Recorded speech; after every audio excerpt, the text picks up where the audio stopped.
Welcome to the bold analysis, ladies and gentlemen. Today, I want to talk to the opposition. And to be specific, I want to talk to Kalonzo Musyoka, Matian'gi, and Rigathi-Gachagua. There is this message that has been repeated and is being said every day. Not every day, but all the time. And this is the message that kura isipojaa tutajaza hizo ballot boxes.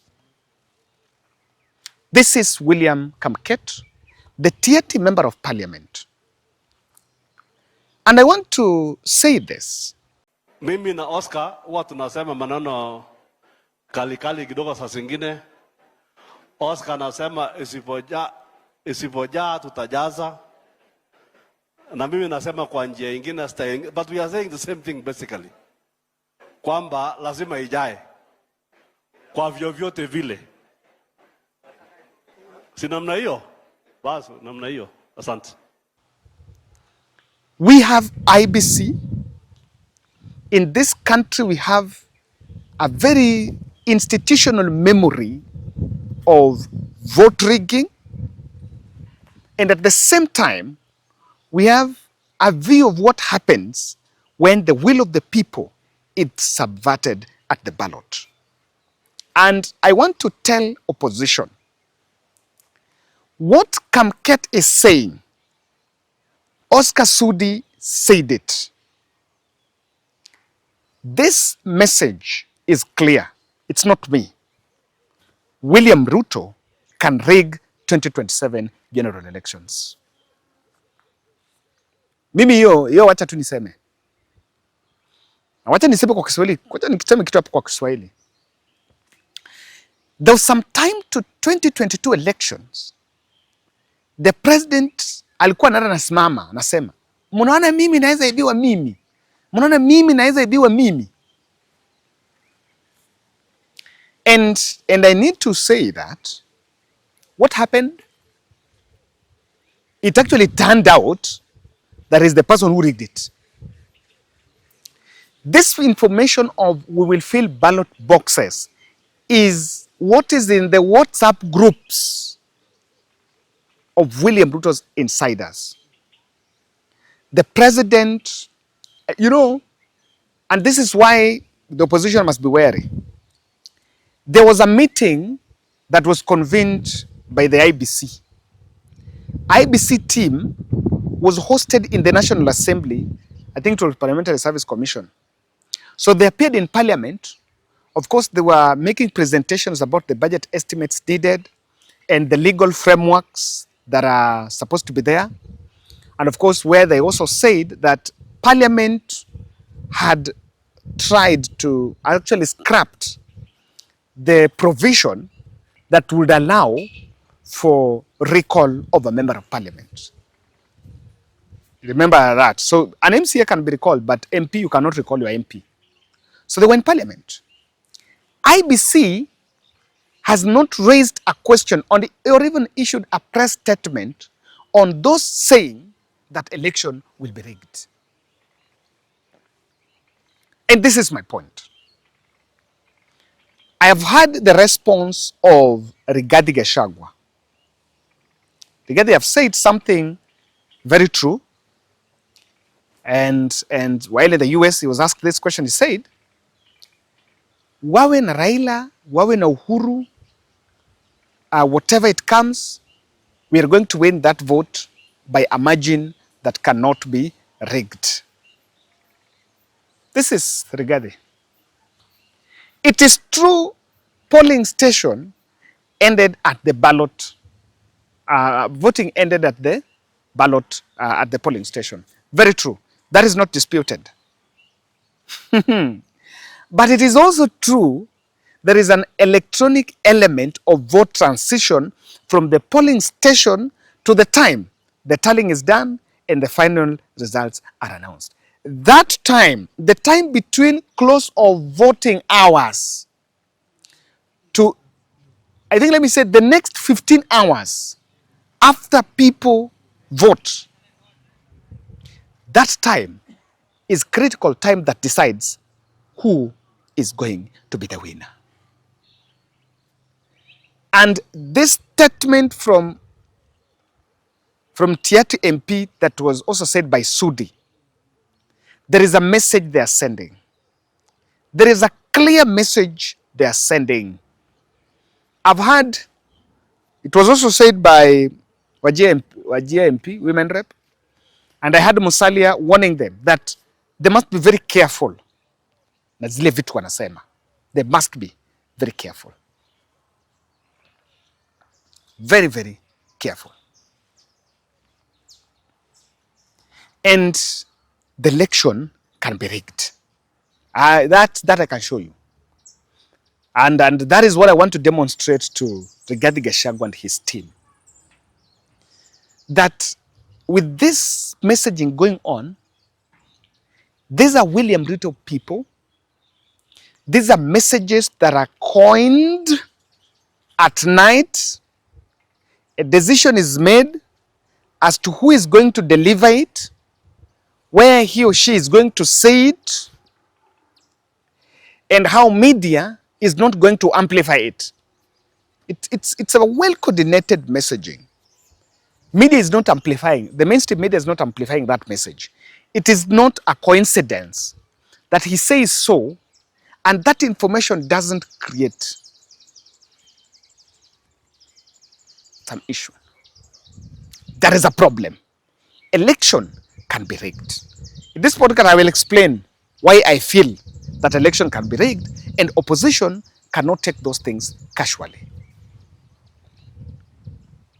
But before that, I need to tell you why Kamket is being sent to public to say kura isipotosha watajaza. They want to create fatigue amongst the opposition supporters, because if you look at this country, those who support the president, they're there, but they're not as enthusiastic as those who are saying one term. Two-term battalion, who are being paid to say two-term, are not as aggressive as one-term battalion. So because of optimism, because of the hope, because of the aggressiveness of those who are saying Ruto must go, this message is thrown, is floated to make sure kwamba nguvu zimekuishia kwa magoti. Kama mko nasema Ruto must go, nasema kumbe hata tukiamka tupige, kumbe wata nini? Kumbe watajaza. And that is why I want to play for you a clip by Jalango. At this point, listen to this. Jalango said, kutoa Ruto ni rahisi. Okay, kushinda Ruto ni rahisi, lakini kumtoa ni ngumu zaidi. Now this is the point. The public is being made to be depressed with this feeling that kutoa Ruto ni ngumu. And this conversation, I've had it. Hata ukiwa kwa gari, when I just sit next to someone umuulize, hey, mazee, usikia, unaweza tu capture a political conversation with him, atakwambia, hey, umsee now, kumtoa ni ngumu. That is the only thing. That is the only hope. That is the only campaign the government is doing. The government is making a campaign of removing Ruto is difficult, so that someone does not think, it is just difficult because someone wants to rig the elections.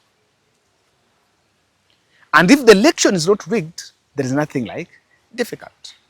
So let me say, and let me tell Rigathi-Gachagua and his team this. William Ruto can rig the 2027 general election. And I want to tell you why. He can rig the elections to stay. Of course, let me say, rigging to create a dispute. and get his way through the dispute. Oh, understand hapa, elewa. I like politics sometimes. When you realize you cannot win, you are likely to lose, you create a case that can be taken to court. For example, you rig the elections and you get your numbers. Probably you add those votes as you are saying. And then you are announced a winner, but with a rigged election. Then you know that you're going to have a big dispute against your opponent. So what you do is that after the election, this country created a bench of 7 judges known as Supreme Court judges. You will just make sure that you pocket those judges after that election so that they seal the last word on that election. You rig it. Ushindwe lakini umerig. And you rig it well so that iende, you make your way. The other aspect is this, and I need to be very careful about it. Political career politicians are really terrified of what can happen in 2027. This is it. You saw Uhuru Kenyatta in State House. It was not a coincidence. No, it was not a coincidence. Remember before Raila met William Ruto, he says, and Uhuru has never disputed it, not even Uhuru's people have ever disputed it, he said it, Uhuru called Raila, so that Raila can talk to the president on how they can help the situation during the J25 protest. Yes, Raila amesema, Uhuru alinipigia. They were in State House. That same day, William Ruto was meeting former President Uhuru Kenyatta. Even Raila Odinga was in State House. So let me tell you, these career politicians understand that 2027 is highly volatile, that 2 things are likely to happen. We're either not going to have a good election or a most shambolic election. We are either going to have a most shambolic election or no election. 2 things. 2 things. Looking at the political emotions around 2027. And these 2 would actually bring us to another choice to be made. Do we have the country, hand the country to opposition, or we give the country to military? Hii wacha niwaambie. And let me tell you this. If we don't handle 2027 elections with care, I'm saying this from my home county in Siaya. If you don't handle it with care, it's going to be a big mistake that William Ruto shall have done. Why am I saying? But the voters we have are impatient voters. The voters we have are suicidal voters. The people we have, this Gen Z movement that you see, I'm told it's supposed to die. That Gen Z movement, it might vote along the tribal lines. But after the elections, people feel all their problems are going to be solved at the ballot, which is not the situation. It is not true that if Kalonzo becomes president the next day, then mambo imeisha. No. I know someone was disputing. This country needed a diplomatic man, a Kalonzo, a man who will talk pole pole. The voices of your voices, za hasira, naraka, and combative voices, they're too loud for already a depressed population. You need a Kalonzo who will call President Ruto the next day, who can be a little bit diplomatic. And let me tell you, opposition, William Ruto said some point, if there is no country for you, for me, if there is no country for William Ruto, then there is no country for you. I can see from far the son of Kamagut is not willing to give power. He's not willing to give way in 2027. He's not. I can tell you. That is not, and is not sacred. When you listen to the way Sudi talks, when you listen to the kind of entitlement that Farouk Kibet is having, and we see the way Kenya Kwanza is protecting the police who have been captured, maybe were filmed to have killed civilians, it is not difficult to see William Ruto does not want to give way. And on this one, it's a warning call to opposition. You cannot lay back and say it ends at the ballot. This is the time to put up a team and elect a parallel, the way politicians normally have parallel tallying center. You must have your kitchen parallel IBC that checkmates the others. Which are these bills? There are several bills that IBC has taken to the parliament. You know, I like what used to happen. The legal infrastructure at the opposition is very elaborate. They instead, even as they spend time, as they get politicians mobilizing votes on top of car, there should be another backroom team, another desktop team combing through and perusing the bills that IBC is taking to parliament. They can also ask their members, craft bills to their members, proposals on that IBC can consider on the next election. In fact, opposition must set their eye on every step that Ekethong-led commission is making, because William Ruto has captured it. And the moment they will man-mark them, ata wataogopa. They are proposing this bill. Like for now, they are proposing scrapping of voters' card. I also support it. But I still insist we need a very good, elaborate, well-researched, and analyzed and evaluated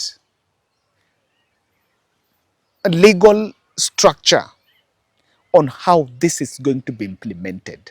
Otherwise, what we are presenting as a policy to ensure many people vote is actually a policy for dead voters to choose our next president. And let me finish by saying, even as the president and his handlers keeps reminding Kenyans about how they can fill ballot boxes, kama on 10th asubuhi Wakenya hawatakuwa wamechagua Ruto, they will know. You will go to church, huyo sisi tukumchagua, kura ilitoa wapi? You will go to the bar, hawa sisi huwa tukuchagua. You will attend burials, you will attend weddings, and Kenyans will know, hapana, this is a manufacture. And I think we must handle 2027 with care. Thank you.